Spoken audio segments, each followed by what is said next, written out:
e eu resolvi fazer essa live hoje, aqui nesse horário, né, que foi o horário que eu tinha disponível, para nós conversarmos um pouco sobre as questões pertinentes e que estão envolvendo a semana do Vasco, desde daquela derrota lá para o Criciúma, né? Só que isso não ficou só dentro do campo. Isso trouxe consequências ou caos, né? Como eu coloquei no vídeo anteriormente lá, o último vídeo lançado nosso hoje às 13 da tarde. Esse vídeo ele fala muito sobre alerta ou caos, né? A gente está num processo que o Vasco foi vendido para a SAF e virou, né, um clube SAF, e isso traz muito transtorno, né, para o clube, principalmente para as pessoas que usam o clube como manobra política, se é que vocês me entendem. Nós vivemos anos falando sobre as questões referentes ao que o clube tinha de dívida, quanto que o clube tinha de dívida, quem que levou o clube a isso, né? Porque quem passou lá sempre afundou o Vasco. Poucas foram as pessoas que ali tiveram e de alguma forma fizeram o clube crescer. O clube só continuou a existir devido a nós, torcedores. Quando eu digo nós, é englobando todo mundo, porque eu não sou nem 2%, ou não faço nem 2% do que os torcedores realmente apaixonados, que estão na capital, que estão no Rio de Janeiro, que estão próximos ao clube, fazem.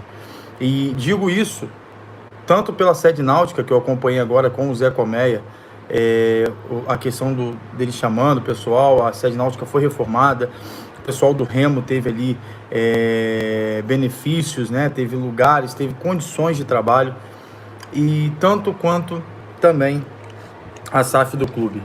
Eu me apaixonei pelo Vasco lá em 1998, vendo o Vasco ser campeão da Libertadores, vendo o Vasco ganhar do Manchester no Maracanã, se eu não me engano, com o golaço do Edmundo ali, né? Vendo também aquela virada contra o Palmeiras na Copa, não era Sul-Americana, me fugiu o nome da Copa aqui, mas na Mercosul, e o Vasco sempre ali brigando, tendo títulos, um time que é tetracampeão brasileiro, um time que foi campeão da Copa do Brasil em 2011, e aí veio, né, a paixão pelo Vasco, meu tio sempre me mostrando que era Vasco, os valores de referência do Vasco, o que o Vasco poderia representar para alguém. Eu venho de uma família que alguns são fluminenses, outros são flamenguistas, e eu sou o único vascaíno dela, mas eu me apaixonei realmente pelo Vasco devido à sua história, devido a entender que o torcedor tem uma fundamental importância em tudo que ele vem a fazer pro clube, que o torcedor sempre levantou o clube, sempre colocou o Vasco acima de todas as coisas.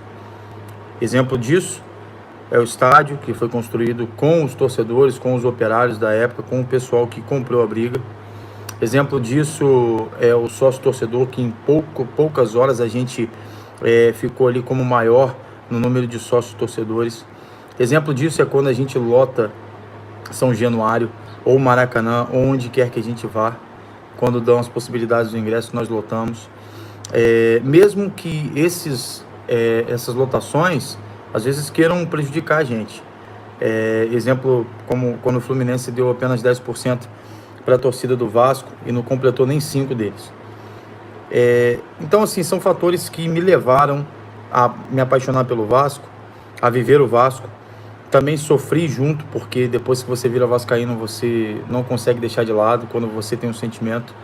Sofri com os rebaixamentos, sofri com as más gestões no clube, e aqui eu não vou citar nome de presidente A, B, C, mas todos que ali passaram não desempenharam um bom papel, deixaram dívidas no clube, deixaram dívidas para a próxima gestão, e essas mesmas pessoas que lá estavam há tempos atrás, hoje se levantam para falar do modelo SAF.